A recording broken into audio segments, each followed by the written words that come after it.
All right, welcome back, Chem 151 students. We're about to tackle our second study strategy, which is just to connect what we are learning to our prior knowledge. Connecting new information to our existing knowledge, our own experiences, really helps us learn that new information. When we make those connections between new pieces of information and what we already know, our own experiences, we remember more. So here's a little graph showing when we make connections in the darker gray bars, we remember a lot more than when we do not make connections. Works for children, works for young adults like most of you all, and it works for older adults. So regardless of who you are, making connections is really useful. Here's another example of how it benefits students in actual classrooms. We assigned students to one of three different groups. The first one is reading the new passages on their own without any instructions about how to do it, just like they normally would. The second group is told to identify the main ideas of these passages. And finally, the third group is told to actively connect these ideas to your prior knowledge. Actively think back and create connections between the new information that you're getting and what you've learned before or your own experiences. And so we test this in a lot of different ways, but consistently across however we test it, with open-ended questions or not, making those connections, the green bar yields much better test performance than the other two conditions. Even on multiple choice tests, even when we're asking to apply or transfer that knowledge, or even when we have a delayed test, when we wait a while before the test.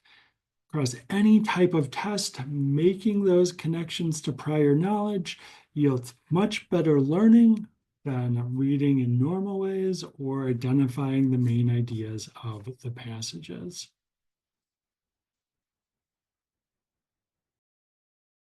All right, so here's another example that shows how making connection is really helpful for us to learn and remember information. Here's where learners are studying a list of words for a later memory test. So one word gets presented at a time. Some of them are related to each other, like sleep and nap, and street and avenue.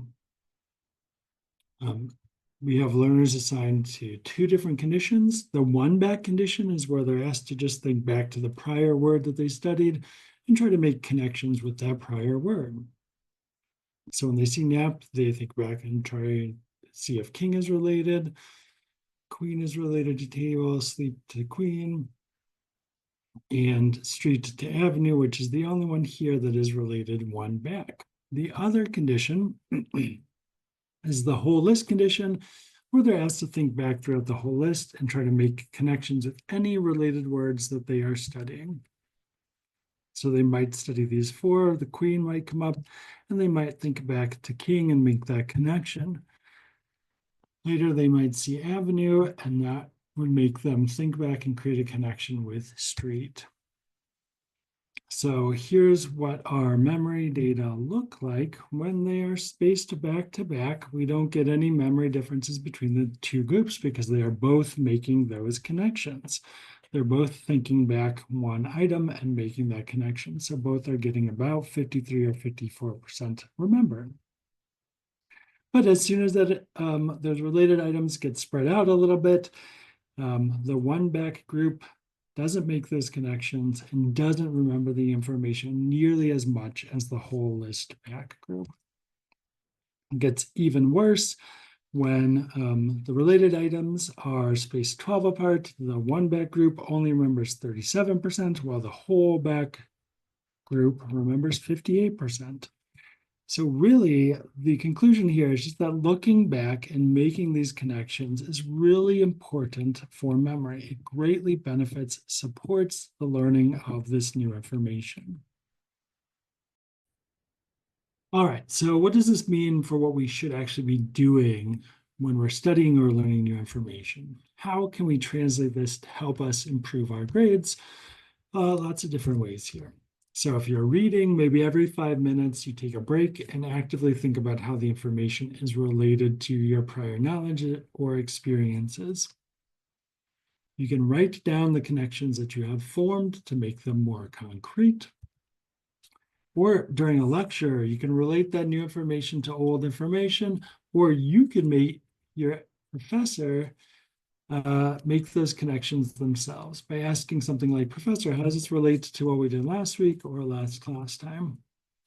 Just more general, we want to relate that new information to our own knowledge and experiences and put it into our own words. That'll take a very disjointed or novice representation of all these concepts and turn it into a more connected, flexible, and stable organization of this knowledge.